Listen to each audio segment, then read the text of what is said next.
3 weeks ago, I accepted a contract job that sounded too good to be true. $4,000 a week to monitor private research facilities' feeds on a remote island. The gig came through a defense subcontractor I've freelanced for. Short-term, solo placement, everything provided.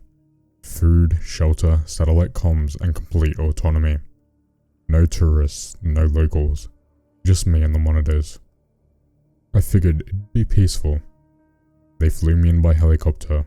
No pilot chit-chat. Just a 45-minute ride over grey water and endless clouds. When we landed, the facility looked like something from a Cold War movie. Squat concrete buildings, wind-bent trees, and antennas that pointed at the sky like dead fingers. The handoff was quick. A clipboard, a list of passwords, a man in a black coat I never saw again. They told me my only job was to watch the cameras. There are 78 feeds in total.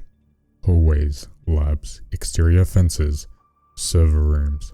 Most are empty. Always have been. The only regular activity is the wind shaking branches outside, or the slow rotation of fans in the ceiling.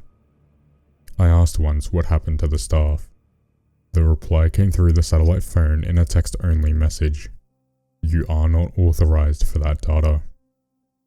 By day 3, I was talking to myself just to hear a voice. By day 5, I started sleeping next to the main console. I stopped checking the calendar on day 8. Then last night, camera 12 went dark. It's one of the hallway feeds on sub-level 3. I didn't think much of it. The wiring's old and some of the cameras flicker in bad weather. But when I went to check the breaker box, there was no sub-level 3 listed. Just 2 floors on the diagram. Ground and sub-level 1.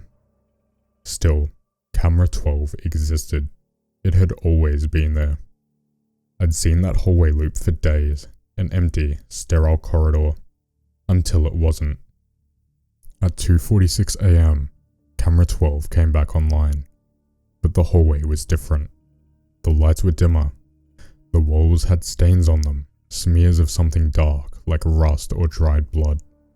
And down at the end of the hallway was a figure. Not moving, not walking, just standing, facing the camera. I tried zooming in, but the feed began to blur. The figure didn't react. It just stood there, perfectly still, arms at its sides like it had been waiting for me to look. I called the emergency contact number. It rang, and rang. Then the feed cut to static. Not just camera 12, but all 78 cameras. My console rebooted. When the system came back up, camera 12 was gone, like it had never been part of the grid. This morning I tried to leave.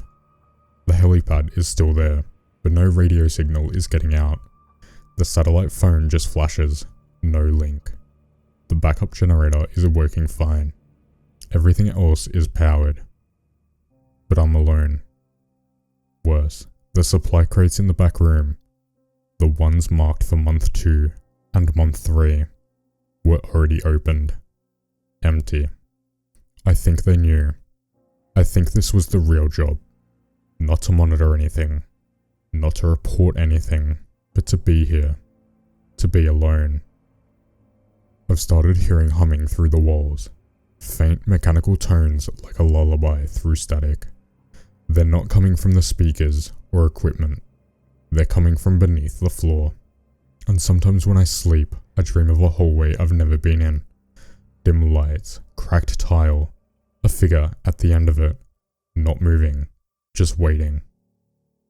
If you're reading this, if the connections somehow push this through, don't reply. Don't come. I think I'm already a part of whatever this place is. I think the next person they send will be watching me.